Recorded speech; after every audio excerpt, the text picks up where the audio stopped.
체면이 말이 아니다 생각이 들 때도 있고, 어떤 때는 이 백기투항하는 기분이 들어서 몹시 기분이 상할 때도 있습니다.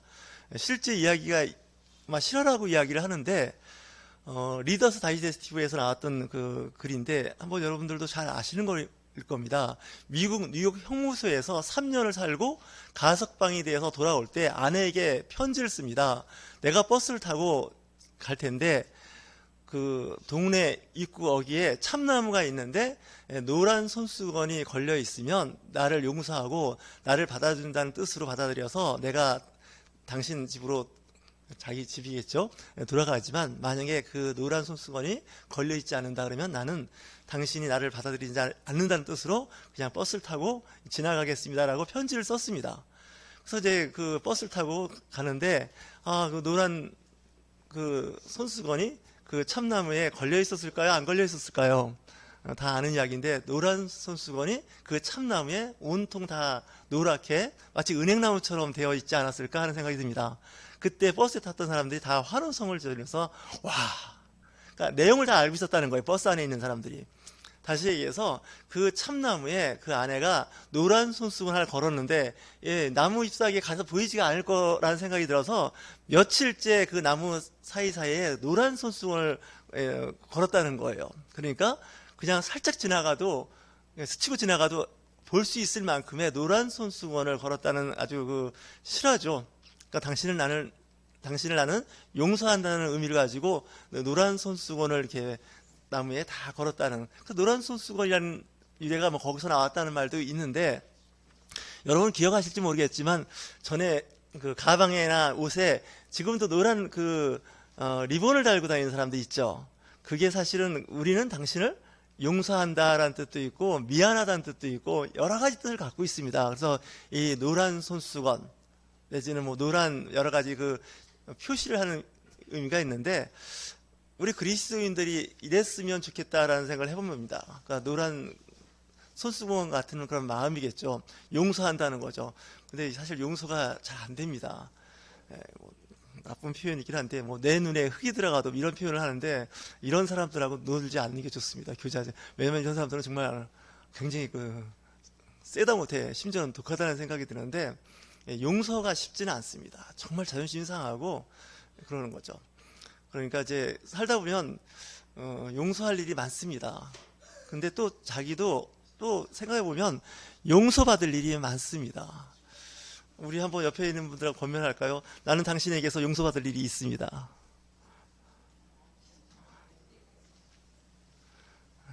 사실 제가 할 말이긴 해요. 제가 여러분들한테 용서를 빌어야 할 일들이 있어요. 많이 있습니다. 너무 많아서 어디서부터 어떻게 목록을 만들어야 될지 모르겠다는 그 용서하는 마음, 용서받고 싶어하는 마음이 있겠죠.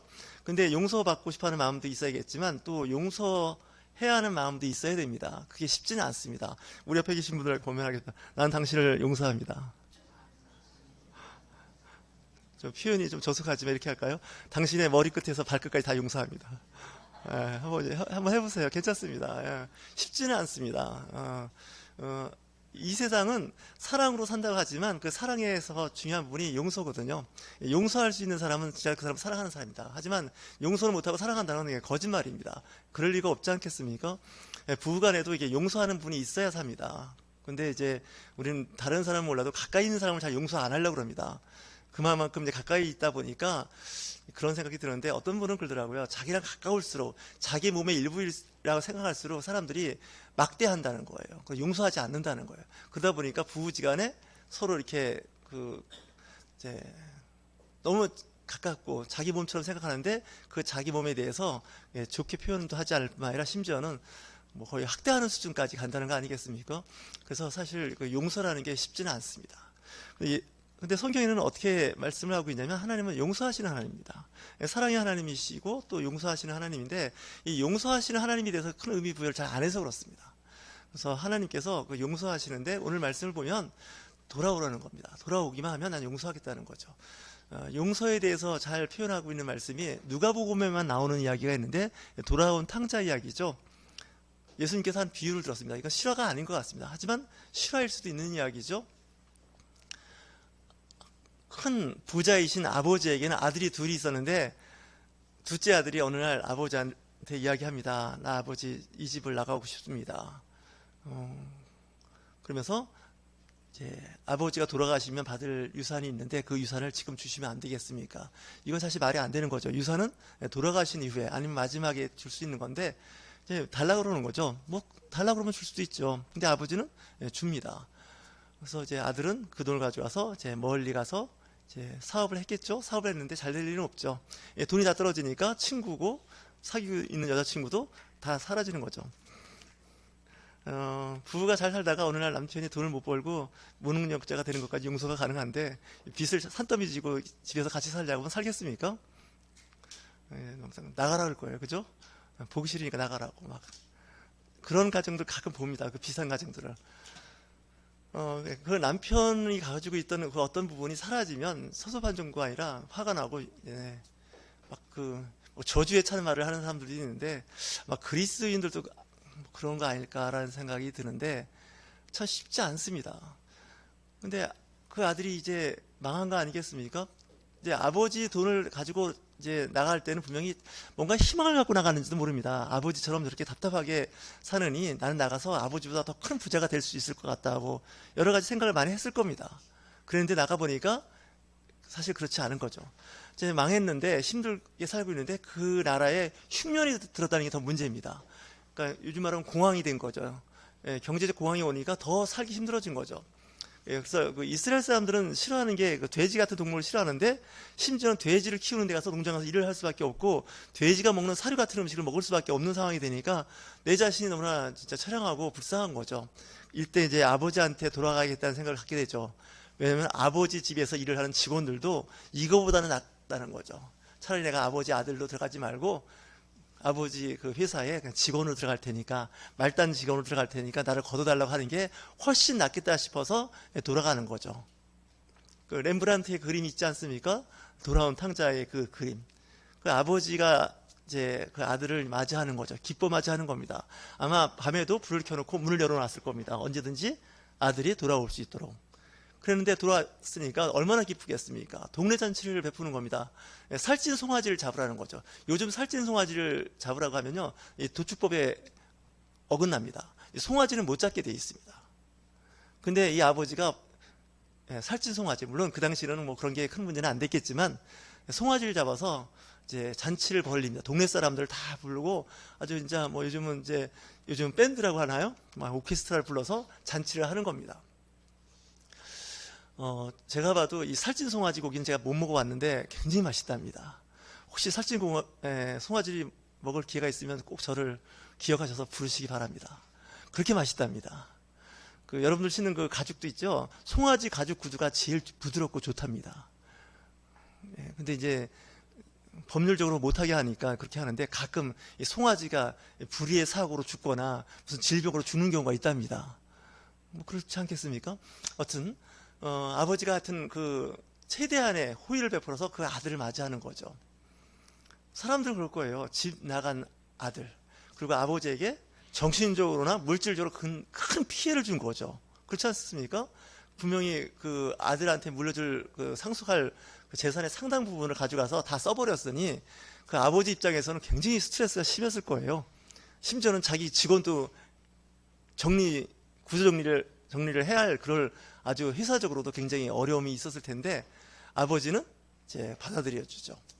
어떻게 보면 그 둘째 아들은 아주 비싼 수업료를 낸 겁니다. 엄청난 비싼 수업료를 내고 이제 사람이 돼서 돌아온 거죠. 근데 아버지는 그런 생각을 했을 겁니다. 아들 하나 사람 만드는데 그 정도 돈은 든다 생각을 한 거죠. 우리 한번 경매하겠습니다. 사람 하나 만들 때 그 정도 돈은 감수하셔야 됩니다. 막 가슴이 아리지 않습니까? 너 때문에 내가 지금 원치 않게 나간 그 지출한 돈을 계산하면 그 돈은 엄청나다. 제가 어렸을 때 잔병도 많이 앓고 하도 때를 많이 써서 저희 어머니가 하신 말씀이 있어요. 어릴 때 그때 뭐 최고 큰 돈 화폐가 500원짜리였던 것 같은데 그 돈을 쌓아놔도 네 키보다 더 클 거다. 그런 얘기를 어릴 때 들었습니다. 그러니까 저는 금동입니다. 엄청나게 돈을 많이 투자해서 키운 아들이라고 생각이 드는데 저는 기억은 잘 안 나요. 그러면서 그런 얘기를 하더라고요. 저희 아버님이 직장 생활할 때 월급을 받으면 제일 먼저 동네 가게에서 유산값부터 해결했다는 거예요. 제가 먹은 과자나 과일 뭐 이런 것들이 얼마나 많은지 하여튼 그거부터 계산할 정도로 많았다는 거예요. 제가 며칠 전에 이제 큰형님이 좀 몸이 안 좋아서 같이 이제 오남매가 찾아갔는데, 이제 또 식사하면서 늘 식구들이 모이면 저를 타겟으로 한마디씩 하는데 결코 좋은 얘기를 안 합니다. 너는 우리보다 다르게 컸다는 거예요. 우리보다 훨씬 많은 이 공을 들여서 키웠으니까 너는 할머니, 아버지, 어머니 산소에 매달 한 번씩 찾아가라는 거예요. 이 정도예요. 너는 정말 우리가 봐도 너무나 이제 차별되게 특별한 혜택을 줄여서 특혜라고 그러죠. 특혜를 받고 자랐다는 거예요. 문제는 제가 기억이 잘 안 난다는 게 문제예요. 그렇게 했음에도 불구하고 약간의 기억은 나는데, 그런 얘기를 들 때마다 제가 이제 코너로 몰리는 것 같아요. 저만 공격해요. 그래서 다음부터 모임에 가야 되나 말아야 되나 이런 고민이 될 정도로 계속 저를 이렇게 공격하는 거예요. 그러니까 많이 받았으니까 많이 하라는 뜻이에요. 그죠? 그렇지 않겠습니까? 그러니까 얼마나 제가 이렇게 그 어린 성장 과정에서 그렇게 악동 노릇을 했을까, 많은 사람들을 불편하게 했을까, 이런 생각이 들어서 좀 잘해야겠다는 생각이 드는데, 좀 잘할 수 있는 형편은 또 아닌 것 같아서 그냥 혼나고 넘어가는데, 그런 경우가 있습니다. 돌아온 탕자 이야기를 할 때마다 제 생각이 가끔 납니다. 정말 엄청나게 이제 부모로부터 혜택을 받고 자랐는데, 중요한 건 효자가 아니라는 거예요.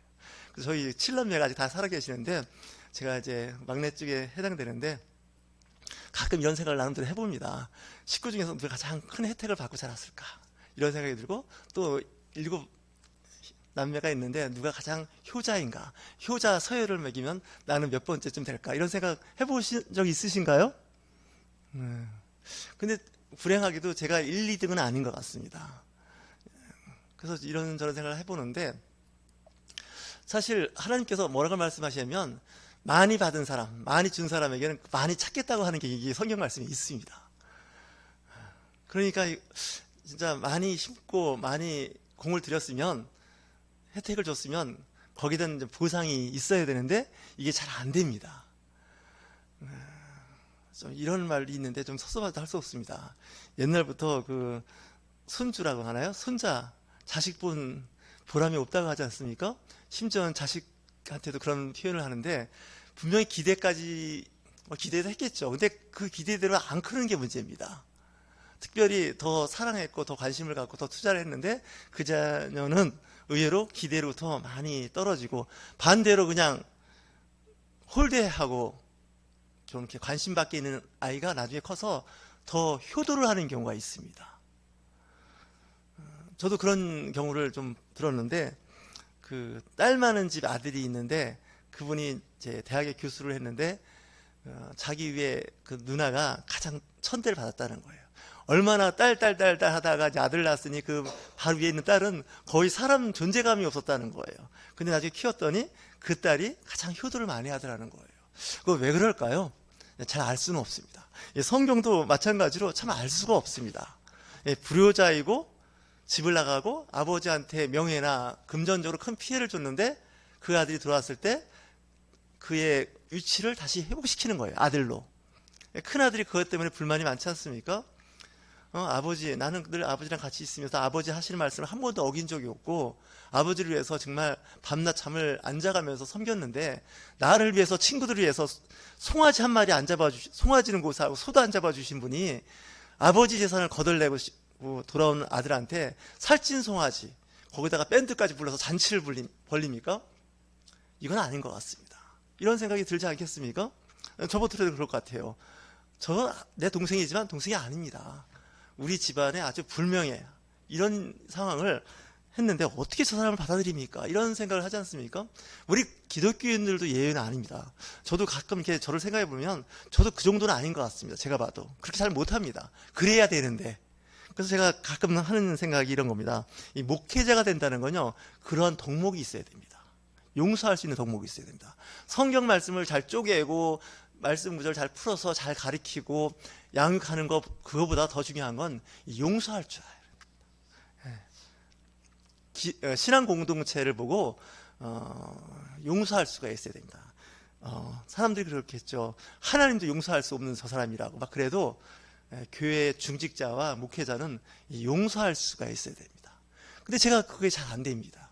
그래서 제가 가끔 하는 얘기가 그겁니다. 목회자 감은 따로 있는 것 같다고. 공부를 많이 하고 외모가 멋있고 말을 잘한다고 그래서 목회자가 되는 게 아닙니다. 용서를 잘하는 사람입니다. 남편과 아내를 만날 때도 마찬가지입니다. 좋은 남편이냐 좋은 아내도 사실 보면 용서를 잘할 수 있는 사람이에요. 우리 다시 한번 권면하겠습니다. 나는 당신을 용서합니다. 부부지간 앉아있으면 제일 좋습니다. 쉽지 않습니다. 말은 용서한다고 하지만 용서 안 하는 경우가 있습니다. 근데 그 용서 안 하는 것도 집안 내력일 수도 있습니다. 집안이 그런 분위기로 내려가는 집들은 그런 분위기로 내려가고, 그렇지 않은 집 분위기는 또 그렇지 않은 집 분위기로 내려가는 게 아닌가 하는 생각이 듭니다. 그래서 이 가정과 가문의 어떤 분위기라든지 품격은 전통적으로 이어져 나가는 게 아닌가 하는 생각이 들어서, 예수님을 영접하고 신앙생활을 한다는 것은 자기의 생활과 습관이라든가 이런 것이 나쁜 것은 다 없어져야 됩니다. 새로운 것으로 잘 포맷이 돼야 됩니다. 부부지간에도 벼르고 참다가 황혼이혼이라는 말이 있습니다. 제가 아는 상담 사역하는 선배님이 한 분 계시는데, 저만 보면 그런 얘기를 하더라고요. 목사님 부부가 자기한테 와서 이혼 상담을 하는 경우를 3번째 맞이했다고. 저만 보면 그 얘기를 해요. 목사니까. 그분은 그래서 처음에는 막 뭐라 그랬는데, 제가 3번째는 뭐라고 얘기 안 했습니다. 근데 대부분 황혼이혼인 거예요. 그러니까 법정에서 가정법원이겠죠. 이혼에 대한 이야기를 하다가 이제 결국은 한 달간 생각할 수 있는 시간을 주지 않겠습니까? 그때 이제 상담사를 이렇게 붙여줘서 그분이 상담을 하는데, 대부분의 경우는 이제 거기까지 온 상태에서는 이혼을 간다는 거예요. 다시 회복되는 경우는 거의 없는데, 이제 목회자 부부가 이렇게 온다는 거예요. 근데 연세가 어떻게 되셨냐 했더니 다 목회자로서 정년을 한 거예요. 그러니까 사모님이 참고 참다가 언제까지 참았느냐 하면 목회 은퇴를 끝낼 때까지 참은 거예요. 그러니까 목회 이제 끝났으니까 그때 가서 이혼하자고 그러는 거예요. 제가 그 생각을 하는 순간 깜짝 놀랐어요. 나는 목회를 은퇴하면 안 되겠다 싶었어요. 이 목회를 은퇴하는 순간 이혼 당하게 생긴 거예요. 그러니까 목회를 하고 있으니까 사모가 참은 거예요. 성도들 얼굴을 봐서 그냥 참은 거야. 열심히 참은 거예요. 근데 이제 목회를 안 하고 정년을 했으니, 이제 목회도 안 하고 집에서 이렇게 있으니, 이젠 드디어 그동안 내가 참고 참은 걸 어떻게 해요? 이혼으로 갚는 거예요. 저 뒤에서 듣고 있는 분이 잘 들으셔야 되는데, 이거 진짜 심각한 거 아닙니까? 3명의 그런 동일한 케이스를 경험했다는 거예요. 그래서 참 목사님 목회를 어떻게 하셨나 하는 생각을 할 때, 오늘 같은 설교를 안 하셔서 그런 것 같아요. 그죠? 용서하는 설교를 해야 되는데, 가끔 이게 교회에서 문제가 돼서 교회에서도 목사님들이 가끔 쫓겨나는 걸 종종 봐요. 특히 개신교에서 많이 있는데, 왜 그런가 했더니 평소에 성도들한테 용서하는 걸 안 가르친 거예요. 설교하는 걸. 그러니까 말씀대로 살자 그러면서 까칠하게 설교를 하신 거예요. 말씀은 1.1에게도 해가면서 말씀대로 했는데, 그 말씀이 결국 목회자한테 그 말씀이 다 향한 거예요. 그죠? 화살이. 근데 이제 참아요. 신자들이 참고 차다가 더 이상 못 참을 때가 있어요. 그때 이제 큰일 나는 거예요.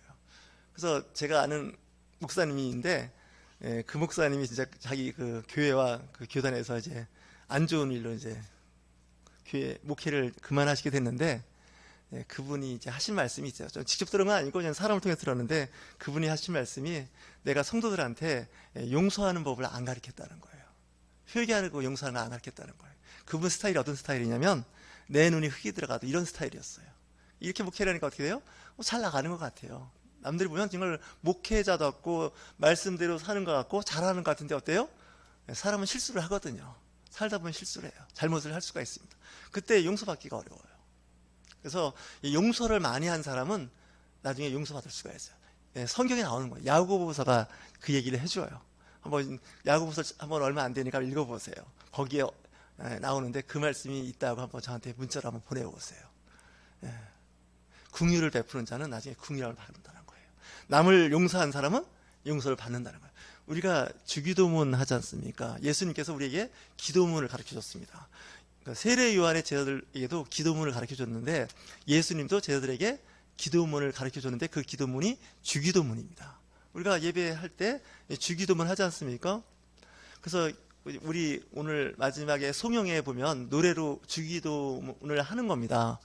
거기에 보면 이런 구절이 있죠. 내가 내게 죄 지은 자를 용서해 준 것 같이 나의 죄를 용서해 달라는 겁니다. 기억나십니까? 그 구절 주기도문에 나한테 해를 끼친 사람이 있습니다. 금전적으로 손해를 보게 한 사람이 있는데 그 사람을 내가 용서한 것처럼 하나님께서 나의 죄도 용서해 달라는 겁니다. 그러니까 남한테 용서가 안 된 사람은 나도 하나님께 용서를 받기 어렵다는 거예요. 그래서 내가 용서받고 잘 살기 위해서 어떻게 해요? 먼저 용서를 해야 되는 거예요. 이제 새해가 이제 다시 시작하는 거죠. 우리나라는 새해를 2번 맞이하는데 양력으로 한번 구정으로 해서 2번 새해를 맞이해서 완전한 새해를 맞이하는데 지난 과거 해를 다시 한번 돌이켜 본다면 용서하는 게 참 중요하다는 생각을 해봐요. 어떤 이유든지 간에 그리스도인들은. 근데 그 용서가 안 되면 정말 관계가 너무 힘들고 어려운 거죠.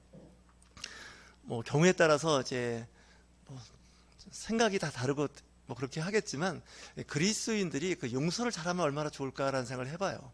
정말로 관용하고 용서하는 걸 잘했으면 좋겠는데 참 쉽지가 않더라고요. 그리고 내가 또한 받은 만큼 그 은혜를 갚으려고 노력하는 게 참 중요한 것 같아요. 그렇지 않습니까?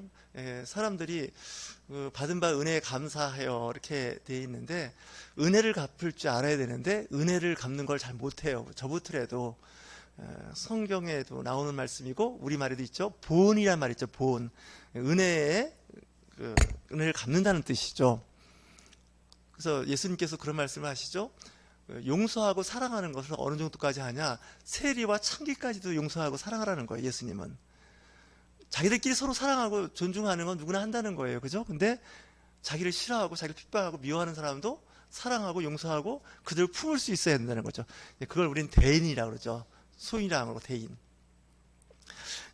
기억 이야기가 나왔으니까 송영할 때 보면 우리들의 큰 죄 용서해 달라는 그 가사가 나오죠. 주일마다 끝날 때마다 부르지 않습니까? 이 큰 죄라는 죄가 어떤 죄일까요?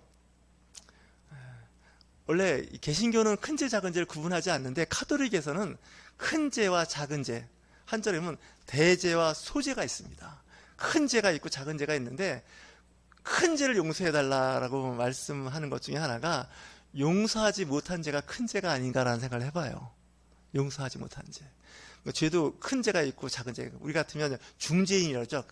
큰 죄인. 큰 죄를 용서해달라는 겁니다. 그래서 이 카톨릭에서는 전에 그 면죄부를 팔은 적이 있습니다. 근데 그 면죄부는 오늘날까지도 저는 존재한다고 봅니다. 다만 그걸 이제 크게 두각을 안 나타나게 해서 그렇지 있습니다. 큰 죄는 큰 죄에 해당 만큼 죄값이 큽니다. 카톨릭 이야기입니다. 작은 죄는 주기도문 100번 외우세요. 사도신경 50번 외우세요. 이걸로 끝납니다. 근데 큰 죄는 그거 갖고 안 됩니다. 근데 우리 개신교에서는 큰 죄나 작은 죄나 동일하게 취급합니다. 같은 죄라는 거죠. 그래서 사실 이 용서를 잘한다는 게 참 중요해요. 그분도 사람이니까 형편이 있으니까 그랬나 보지 이렇게 넘어가면 세상에 다툴 일도 없고 힘들어할 일도 없습니다. 근데 저도 참 쉽지가 않습니다. 싫은 사람이 저기 있으면 피해가는 스타일이지 찾아가서 그동안 잘 지내느냐고 요즘 어떠시냐고 막 이렇게 쉽지가 않더라고요. 먼저 손을 내미는 게 참 중요합니다. 근데 참 잘 안 되더라고요.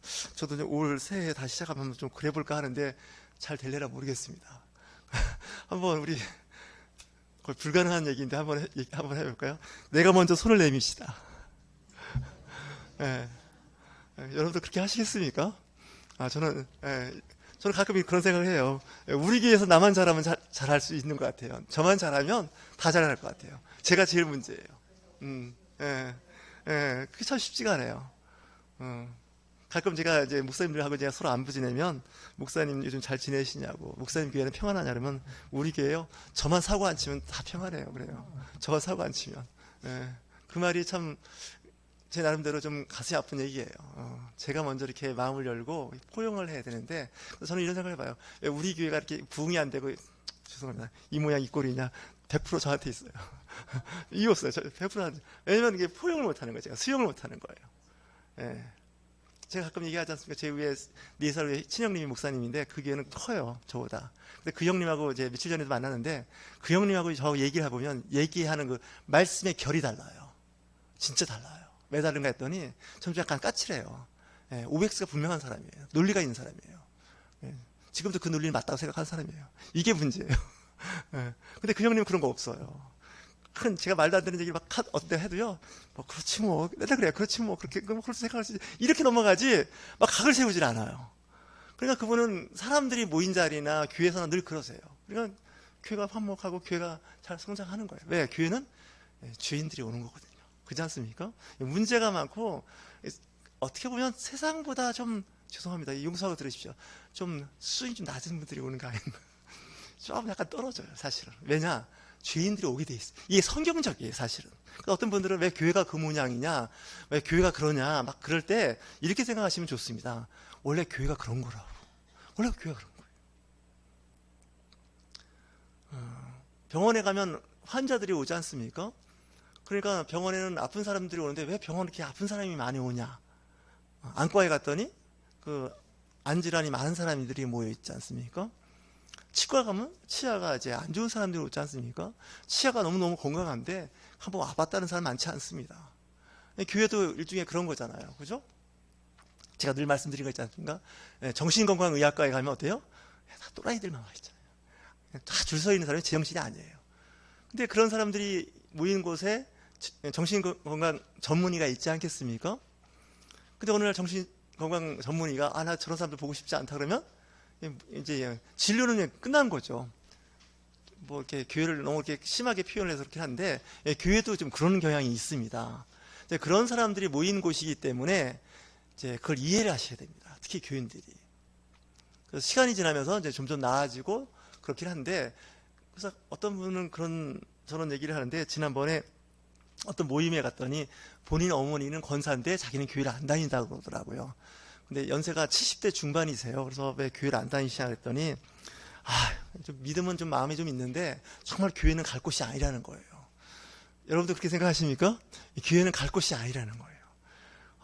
어머니께서 권사까지 하시고 연세가 많으신데 왜 그러냐 했더니 자기는 신문사 기자도 하고 그랬는데 본인은 교회 안 다니겠대요. 제가 솔직히 그래서 한마디 했어요. 실례지만 혹시 헌금 내기 싫어서 안 가는 거 아니세요? 그랬더니 순간 그 테이블이 뻥 터졌어요. 믿음이 있는데 헌금 내기 싫어서 안 가시는 거죠? 그랬더니 그것도 그거지만 너무 교회가 하는 일들이 마음에 안 든다는 거예요. 그러니까 나가셔야죠. 그렇게 얘기했거든요. 교회는 원래 그런 곳이에요. 교회 다니니까 그래도 그분이 그 정도 되고, 목사니까 그래도 그 모양인 거라고, 그나마. 안 그랬으면 더 상태가 나쁠 건데, 이러고 말았는데, 사실 사람을 보면 실망할 수밖에 없잖아요. 교회는 하나님의 나라, 하나님을 보고 예수 그리스도의 그 믿음을 가지고 나가는 것이 교회지, 사람을 보면 실망합니다. 교회 그 직분자가, 목회자가 그랬다며. 그거 아니잖아. 거기까지는 좋은데, 그렇다고 해서 교회를, 아닙니다. 예수님도 그런 얘기 했죠. 바리새인과 서기관들이 하는 말은 듣되 그들의 행위는 본받지 말라고. 그러니까 말씀은 듣는 거죠. 그 행위는 하나님과의 관계니까 하나님께서 알아서 하실 거다, 이렇게 생각을 하고 마는 거죠. 그래서 오히려 지극히 공의와 정의가 앞선 사람들이 그 교회 생활이나 사회에서 그 직장 생활, 사업을 잘 못합니다. 왜 그러냐면 세상은 꼭 그렇게 이루어지지 않습니다. 그러면 그 틈틈이 뭐로 채워지느냐? 사랑으로 채워지고 용서하고 관용하고 참아주는 걸로 지내는 겁니다. 처음에는 사람도 아닌 것 같고 악마 같은데 나중에 보니까 그 사람이 천사로 변하는 수가 있습니다. 그거 분명히 봅니다. 지금 저렇다고 해서 막 뭐라고 할 일이 아니에요.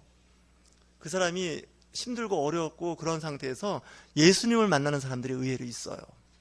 심지어는 기독교인이고 교회를 출석하고 신앙인인데도 불구하고 하는 일이 거의 죄인이에요, 거의. 근데도 어느 한순간 성령께서 그를 확 변화시킬 때가 있어요. 우리는 그때를 바라보는 거죠. 기다리는 거죠. 근데 이 성격 급하면 신앙생활하기 어렵더라고요. 목회도 마찬가지예요. 무던히 참아줄 수가 있어야 되는데 그 무던히 참는 거를 못해요. 그래서 때로는 못 참을 때는 그 자리를 피하는 것도 하나의 방법입니다. 제가 오늘 찬송가 525장을 불렀는데 전에 그런 얘기를 했던 기억이 납니다. 우리 교회에서는 금지곡입니다. 이 찬송가는. 돌아오라는 거, 그죠? 왜 돌아옵니까? 안 나가면 돌아올 일이 없는데? 그랬는데 사실 보면 그럼에도 불구하고 돌아올 수 있는, 그래서 문은 열려 있어야 됩니다. 여러분들의 가정과 교회의 문은 열려 있어야 됩니다. 뭐 물리적으로 문이 열렸다는 뜻이 아니라 그런 사람을 수용할 수 있어야 됩니다. 근데 우리는 까칠해서 그런 사람은 교회 안 왔으면 좋겠다, 저런 사람은 교회에 없으면 좋겠다, 이렇게 생각하는 것 자체가 죄라는 거죠. 성경적이 아니라는 거죠. 교회를 힘들게 하고 심지어는 교회를 막 어지럽게 해도 때로는 그런 사람이 존재할 수밖에 없는 것을 인정하시는 저와 여러분이 되실 주의 이름으로 축원합니다.